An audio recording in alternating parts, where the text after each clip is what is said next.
Welcome to how to transfer money from PayPal to Cash App. In this video, I'm going to show you how to transfer money from PayPal to Cash App. What you're going to want to do is open PayPal.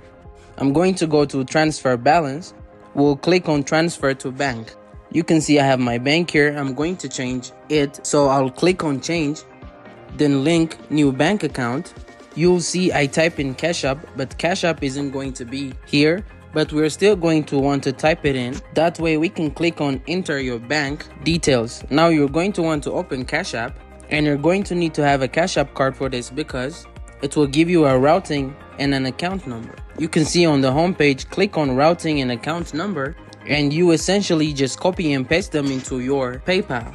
And after that, your bank will be linked. You'll confirm it, and you can see it is now set in the bank, which is essentially Cash App. And that is how you transfer money from PayPal to Cash App.